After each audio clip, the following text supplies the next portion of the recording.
Hello my dear students, hope you all will be fine. Today in this lecture, we are going to start the concept of energy. Previous video में हमने work के बारे में पढ़ा था, but एक बात यहाँ पे बहुत ऑब्वियस है, कोई भी मशीन तभी काम करती है जब उसके पास काम करने की कैपेसिटी हो। इसी काम करने की कैपेसिटी को क्या कहा जाता है? एनर्जी कहा जाता है। So today in this series we are going to talk about the concept of energy. What is energy? It is the capacity to do work. अगर आपके पास एनर्जी होगी तभी आप काम कर पाओगे। जितनी किसी मशीन के पास एनर्जी होती है उतना ही वो काम कर पाती है, राइट? जैसे वर्क एक स्केलर क्वांटिटी है, एनर्जी के बारे में हम कहेंगे कि एक तो ये स्केलर होती है, दूसरा इसकी जो एसआई यूनिट है, just like work it is joule, और सीजीएस यूनिट एनर्जी की जस्ट लाइक वर्क क्या है? अर्ग, विद द सेम कन्वर्जन के एक जूल जो है 10⁻⁷ अर्ग के बराबर होगा। इवन जो डायमेंशंस हैं, जो डायमेंशनल फॉर्मूला है एनर्जी का, it is also ml2T-2। Understood? तो एनर्जी और वर्क के बारे में ये चीजें कॉमन है। अच्छा, अभी नेचर में बहुत सारी टाइप्स ऑफ एनर्जी होती है। आपने सुना होगा, जैसे आप अभी मेरी आवाज सुन पा रहे हो तो ये कौन सी एनर्जी है? साउंड एनर्जी है, राइट? आप अपने चारों तरफ की चीजें देख पा रहे हो, किस वजह से? लाइट एनर्जी की वजह से, राइट? पंखा चल रहा होगा जहां पे आप बैठे हो तो वो कौन सी एनर्जी होगी? Wind energy, right? सन से जो हमें एनर्जी मिलती है उसको क्या बोलते हैं? Solar energy. एटम्स और मॉलिक्यूल से जो एनर्जी मिलती है उसको क्या बोलते हैं? Atomic energy, right? न्यूक्लियस जो है वो भी एनर्जी का भंडार है, तो न्यूक्लियर एनर्जी। बात समझ रहे हैं? जो एनर्जी हम मशीन्स को चलाने के लिए यूज करते हैं, मैकेनिकल एनर्जी, जिससे हम ज्यादातर इंडस्ट्री रन करते हैं। तो बहुत सारी फॉर्म्स है हमारे पास एनर्जी की, कोई कमी नहीं है, इतनी सारी फॉर्म्स हैं। लेकिन जो हम यहाँ पे डिस्कशन में लेंगे, it is this mechanical energy, right? Mechanical energy जो है ये बेसिकली दो एनर्जीज का सम मानी जाती है। One is kinetic energy and another is potential energy. Okay, तो आज का हमारा जो वीडियो है वो काइनेटिक एनर्जी के ऊपर बेस्ड रहेगा। हम काइनेटिक एनर्जी के बारे में सीखेंगे। देखो बेटा, जो वर्ड काइनेटिक है, काइनेटिक का मतलब होता है मोशन। लैटिन लैंग्वेज से लिया गया वर्ड है काइनेटिक। काइनेटिक शब्द का मतलब क्या है? मोशन। तो अगर किसी बॉडी के पास मोशन है तो उसके पास काम करने की कैपेसिटी है। सोचो कैसे? कोई एक ट्रक है या बुलडोजर है, किसी स्पीड से आ रहा है, सामने की कोई बिल्डिंग को गिराना है, तो वो जाके बिल्डिंग के साथ टकराएगा और उसको गिरा देगा, डिस्प्लेस कर देगा अपनी जगह से, ठीक है? उसके बाद पेंडुलम है, वो मूव करता है, तो अगर किसी चीज से गिरेगा तो उसको गिरा देगा। पुराने जमाने में ऐसे बड़े बड़े पेंडुलम्स यूज किए जाते थे बिल्डिंग्स को गिराने के लिए, किसी भी चीज को गिराने के लिए। तो इन सभी के पास कौन सी एनर्जी होती है? काइनेटिक एनर्जी होती है, राइट? विंड जो है उसके पास कौन सी एनर्जी होती है? Kinetic energy. जब वो किसी विंडमिल के फिन्स के साथ, उसके विंग्स के साथ टकराती है तो वो टरबाइन घूमती है, टरबाइन के घूमने से आगे इलेक्ट्रिसिटी पैदा होती है, या फ्लोर मिल चल सकती है, या हम पानी खींच सकते हैं। तो वो कहाँ से आती है? विंड एनर्जी की, विंड की काइनेटिक एनर्जी से। तो अगर किसी भी चीज के पास मोशन है तो उसके पास काम करने की कैपेसिटी है, तो उसके पास जो एनर्जी होती है हम उसको क्या नाम देते हैं? काइनेटिक एनर्जी का। तो अब हम सारी डिस्कशन अपनी कहां पे फोकस करेंगे? काइनेटिक एनर्जी के बारे में फोकस करेंगे, ठीक है? So this was the starting of today's lecture. आपको बेसिक समझ में आ गए होंगे। तो काइनेटिक एनर्जी के बारे में बात करते हैं। What is kinetic energy? Energy of a body due to its motion, is called kinetic energy. किसी भी बॉडी के पास उसके मोशन की वजह से, उसके चलने की वजह से जो एनर्जी होती है उसको काइनेटिक एनर्जी बोला जाता है। अगर वो मोशन में नहीं है तो उसके पास काइनेटिक एनर्जी नहीं होगी। एग्जाम्पल मैंने काफ़ी सारी दे दी, जैसे विंड हो गई, बुलेट फायर्ड फ्रॉम गन हो गई, ठीक है, पेंडुलम हो गया, कोई मूविंग व्हीकल हो गया, इन सभी के पास क्या है, काइनेटिक एनर्जी। अभी अगर हमें एक्सप्रेशन डिराइव करना है काइनेटिक एनर्जी, तो दो तरीके हैं हमारे पास इसको डिराइव करने के। आपको एग्जाम में कोई भी तरीका पूछा जा सकता है, तो मैं आपको दोनों तरीके सिखाऊंगा। यहाँ पे एक पार्टीशन बना लेते हैं बीच में, right, will do it as simple as possible. तो मेथड 1 क्या है,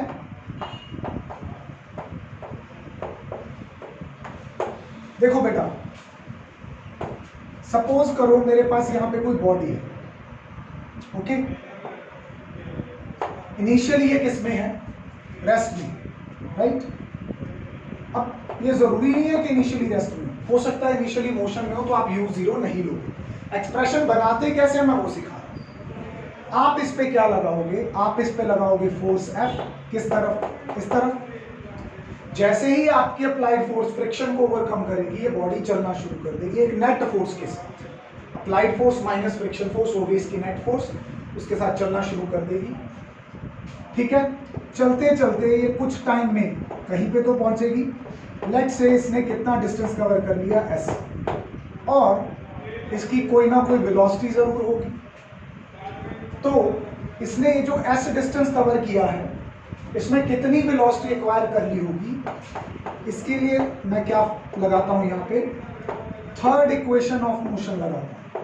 कौन सी, थर्ड इक्वेशन ऑफ मोशन। याद है क्या होती थी, होती थी v² minus u² is equal to 2as, होती थी कि नहीं।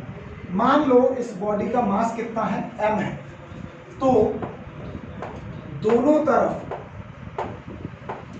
हाफ m से मल्टीप्लाई कर दिया मल्टीप्लाई।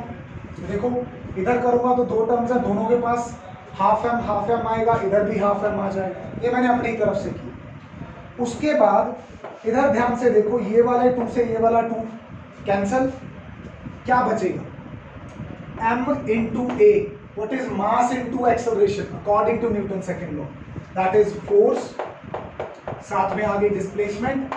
इधर क्या है, half mv² minus half m, initial velocity उसकी क्या है, 0। अगर 0 ना होती तो आप इसको साथ में लेके चलते, तो इसको मैं 0 पुट कर देता हूं। What is force into displacement, उसी डायरेक्शन में फोर्स, उसी डायरेक्शन में डिस्प्लेसमेंट, cos थीटा 0 अपने आप लगा सकते हो यहाँ पे, नहीं तो जरूरत भी नहीं। What is force into displacement, force into displacement is work done on the body to move it from point A to point B। इसके ऊपर काम करके ही इसको मूव करवाया है ना, तो जो हमने इसके ऊपर काम किया है वो किस रूप में स्टोर हो जाएगा, इसमें जो हम इसके ऊपर काम कर रहे हैं ये इसके अंदर एनर्जी के रूप में स्टोर हो जाएगा। तो हम यहाँ पे लिखेंगे work is stored in form of energy. ये जो वर्क है ये किसके रूप में स्टोर हो गया, एनर्जी के रूप में। और कौन सी एनर्जी के रूप में, काइनेटिक एनर्जी के रूप में। मैंने सिंबल कौन सा चूज किया, E with A subscript K, और इधर क्या बच गया, सिर्फ हाफ mv²। तो काइनेटिक एनर्जी का एक्सप्रेशन आता है 1/2 मास इनटू स्पीड का स्क्वायर। बात समझ रहे हैं आप मेरी, तो बड़ा सिंपल एक्सप्रेशन है, मास के डायरेक्टली प्रोपोर्शनल, स्पीड के स्क्वायर के डायरेक्टली प्रोपोर्शनल। बात समझ रहे हैं, यहाँ से मास डबल करने से काइनेटिक एनर्जी डबल होती है, स्पीड डबल करने से काइनेटिक एनर्जी 4 टाइम्स बढ़ती है। तो किसी चीज की काइनेटिक एनर्जी बढ़ाने में अहम रोल किसका है, उसकी स्पीड का। बात समझ रहे हो। एक दूसरा तरीका है इसी को करने का, उसको हम कैलकुलस मेथड बोलते हैं, राइट। आंसर सेम आएगा,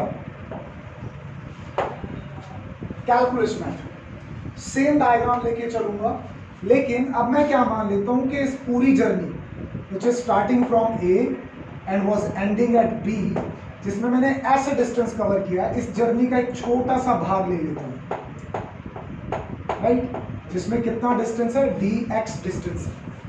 तो अगर मैं यहां आपसे पूछूं what will be the small amount of work done in moving a body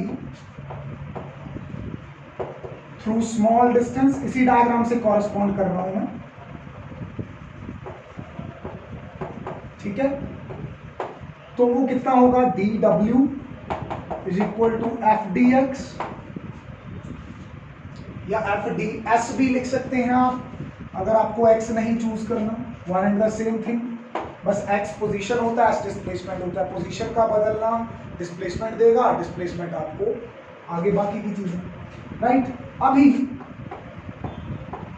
I know that कि जो फोर्स होती है वो मास इनटू एक्सेलरेशन होती है। Acceleration is change in velocity. Let's say इस इंटरवल में dt टाइम लगा, ds डिस्टेंस कवर करने में dt टाइम लगा, और वेलोसिटी का बदलाव कितना है, dv। तो ये एक्सेलरेशन कितनी हो जाएगी, dv अपॉन dt। f की इस वैल्यू को यहां सब्स्टिट्यूट कर देता हूं। What I am going to get, I am going to get dw is equal to m dv by dt, let's leave it, into ds। यही चीज आएगी ना। अब आप एक काम करो, इस dt को ds के नीचे शिफ्ट कर दो, m dv ds by dt। what is ds by dt, what is ds by dt? rate of change of displacement per unit time। it gives you what, it gives you the velocity acquired in this interval। तो मैं इसको कैसे लिख सकता हूं, mv dv, dv means change in velocity, this is one single term। कई बच्चे इस v को इसके साथ स्क्वायर, dv स्क्वायर, पता नहीं कहां से आइडिया आ जाता है। this dv is one single term, change in velocity, right। तो अभी टोटल वर्क निकालने के लिए क्या करूं, दोनों तरफ इंटीग्रेट कर दूं, इधर dw को, इधर mv dv को, इधर किसका dw का इंटीग्रेशन वर्क आएगा, इधर क्या हो रहा है, चेंज इन वेलोसिटी, कहां से कहां, शुरू में वेलोसिटी कितनी थी पूरी जर्नी के लिए 0, बाद में कितनी है v, तो वेलोसिटी की लिमिट्स आ जाएंगी 0 to v। इवन अगर आप लिमिट्स भी नहीं लगाना चाहते तो कोई प्रॉब्लम नहीं है, फिर भी आपका आंसर सेम है। What is the integration of dw, कितनी बार तो सिखा दिया, w, m बाहर आ जाएगा क्योंकि मास तो कांस्टेंट रहेगा। ऐसा थोड़ी है जब बॉडी ए से बी जाएगी तो इसका मास बदल जाएगा, mass is going to remain same. तो अंदर क्या बचेगा, v raise to power 1 dv और लिमिट्स 0 to v। चलिए अभी आपको एक फॉर्मूला याद आ रहा होगा, x raise to power n dx की इंटीग्रेशन का फॉर्मूला क्या होता है, it is x raise to power n plus 1 upon n plus 1। तो इस फॉर्मूला को यहाँ पे अप्लाई करने की कोशिश करो, यहाँ पे x है और dx है, यहाँ पे v और dv है, तो उसके जैसा हो गया। n की वैल्यू यहाँ पे कितनी है 1, तो उसका मतलब मेरे जवाब में 1 प्लस 1 अपॉन 1 प्लस 1 बनेगा, यानी कि मैं यहाँ पे लिख सकता हूँ v square by 2 limits 0 to v। तो v की पावर 1 dv है ना, तो इसके ऊपर सेम फॉर्मूला अप्लाई करोगे तो v की पावर 1 प्लस 1 अपॉन 1 प्लस 1 क्या बनेगा, v स्क्वायर बाय 2। अच्छा लिमिट्स पुट करते हैं, किसकी जगह पे, वेरिएबल की जगह पे। कौन वेरिएबल है, v, किसको पुट करोगे, ऊपर वाली लिमिट को। ऊपर वाली लिमिट कौन है, v, तो v की जगह पे v लिखोगे तो क्या आएगा, v square by 2 minus v की जगह पे लोअर लिमिट लिखोगे कितनी है 0, तो कितना आएगा 0 स्क्वायर बाय 2 यानी कि 0। अल्टीमेटली w किसके बराबर आ जाएगा, हाफ एम v स्क्वायर के। This work is stored in form of energy, कौन सी एनर्जी, काइनेटिक एनर्जी। तो इसका मतलब काइनेटिक एनर्जी का एक्सप्रेशन क्या आ गया, हाफ एम v स्क्वायर। तो यही तो हमें प्रूव करना था। आप चाहे कैलकुलस टेक्निक से जाओ चाहे इस टेक्निक से जाओ, you'll get the same expression। अगर एग्जाम में कह दिया कि कैलकुलस मेथड से जाना है तो इसी मेथड से जाना होगा, अगर कुछ नहीं कहा होगा तो जो मर्जी पिक करो। ओके, चलिए, तो एक बात समझ चुके हैं कि जब किसी बॉडी पे वर्क किया जाता है तो वो वर्क उसको क्या देता है, काइनेटिक एनर्जी देता है। लेकिन अगर बॉडी के पास ऑलरेडी कोई ना कोई स्पीड हो, यानी कि वो मोशन में हो, इसका मतलब उसके पास कुछ काइनेटिक एनर्जी तो पहले से ही थी, अगर वो ऑलरेडी मोशन में थी। अब आपने उसको या तो पुश किया होगा in the direction of motion, उसकी काइनेटिक एनर्जी और बढ़ा दी होगी, या उसको रिटार्ड किया होगा, उसकी काइनेटिक एनर्जी को कम कर दिया होगा। इसका मतलब जो किसी बॉडी के ऊपर आप वर्क कर रहे हो वो उसकी काइनेटिक एनर्जी में बदलाव लाता है, राइट। इसको बोलते हैं वर्क एनर्जी थ्योरम। क्या बोलते हैं इसको, वर्क एनर्जी थ्योरम। बहुत ही इंपॉर्टेंट थ्योरम है एग्जाम पॉइंट ऑफ व्यू से, न्यूमेरिकल पॉइंट ऑफ व्यू से, कंपटीशन पॉइंट ऑफ व्यू से। वर्क एनर्जी थ्योरम कहती है work done on a body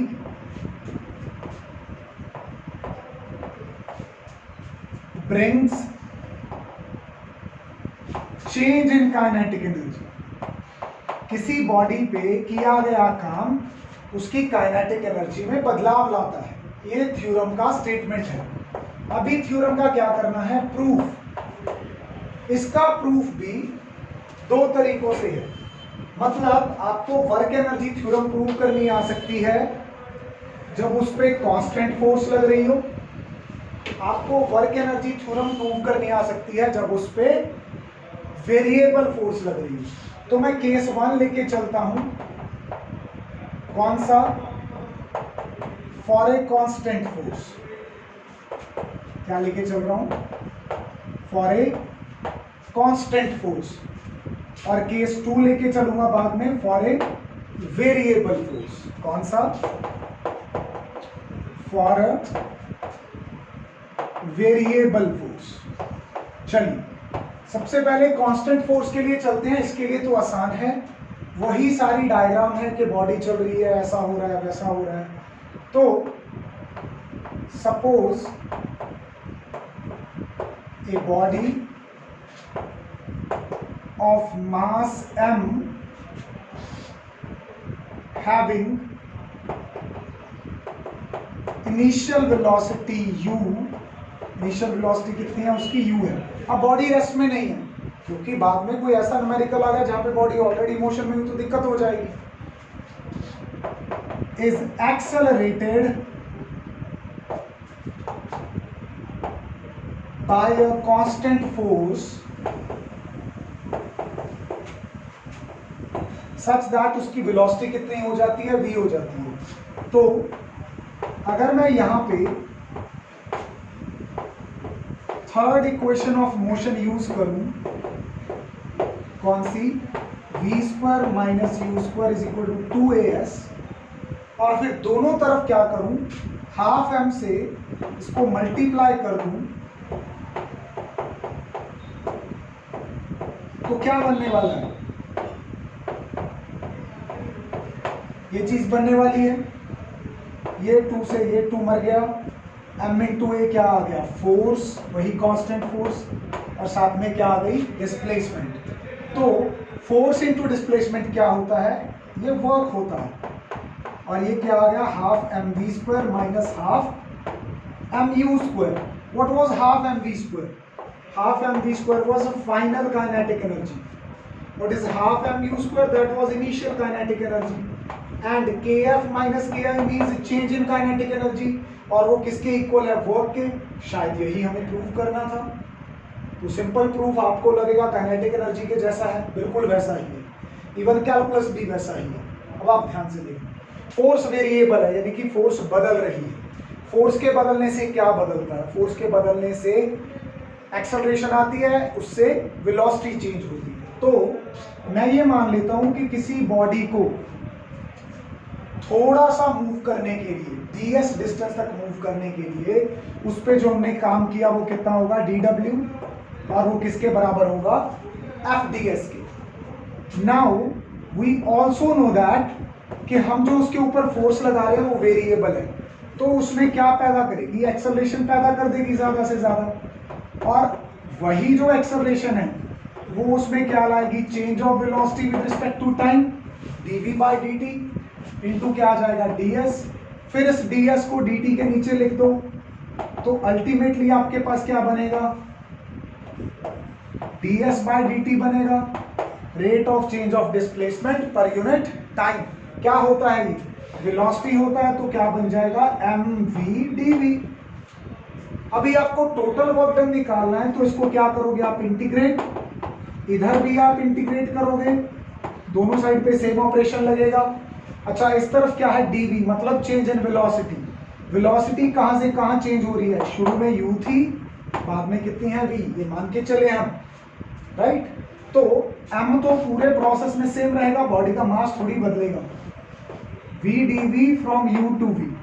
अभी v dv की इंटीग्रेशन अपने को पता है, v स्क्वायर बाई 2, अभी तो लगाया था formula x raise to power n वाला, तो वर्क डन किसके बराबर आ जाएगा, m v की इंटीग्रेशन हो गई v स्क्वायर बाई 2, और लिमिट्स कहां से कहां, u टू v। वेरिएबल कौन है, v, अपर लिमिट कौन है, v, तो वेरिएबल की जगह पे जब अपर लिमिट भरेंगे तो क्या आएगा, v square by 2 minus variable कौन है, v, लोअर लिमिट कौन है, u, वेरिएबल की जगह लोअर लिमिट भरेंगे तो क्या आएगा, u square by 2।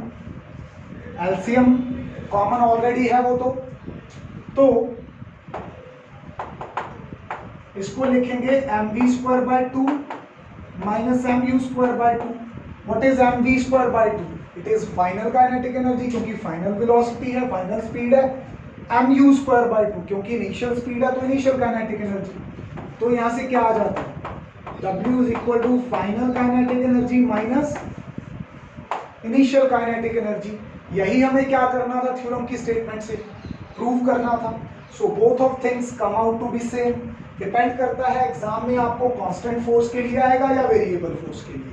B method specific. अगर सिंपल लिखा आता है state and true work energy theorem, फिर चाहे दोनों में से कोई मर्जी लगा, राइट। चल, अच्छा, अभी जब कोई बॉडी चलती है तो नो डाउट उसके पास काइनेटिक एनर्जी होती है, लेकिन force and laws of motion में पढ़ा था कि जब कोई बॉडी चलती है तो उसके पास मोमेंटम भी तो होता है। तो इसका मतलब when a body is in motion it has both momentum as well as kinetic energy, and we are very much interested to see relationship between, मैं यहां पे बात कर रहा हूं लीनियर मोमेंटम की। किस मोमेंटम की, लीनियर मोमेंटम। लीनियर मोमेंटम और काइनेटिक एनर्जी में क्या रिश्ता है, अगर दोनों को एक ही चीज पैदा कर रही है, क्या, मोशन ऑफ द बॉडी। हमें पता है कि जो काइनेटिक एनर्जी है उसका जो सिंबल होता है, उसका जो एक्सप्रेशन होता है, that is mv square by 2। अब एक काम करता हूं, राइट साइड पे m से मल्टीप्लाई और m से डिवाइड कर देता हूं। ऐसा मैंने जानबूझ के किया है, क्यों, ताकि ऊपर एक प्रॉपर स्क्वायर बन जाए, m square v square upon 2m। क्या इसको इकट्ठा करके लिख सकता हूं, mv square as a whole upon 2m। कोई दिक्कत नहीं है इसमें, सिंपल ट्रिक्स अप्लाई की। What is mass into velocity, mass into velocity is the momentum of the body.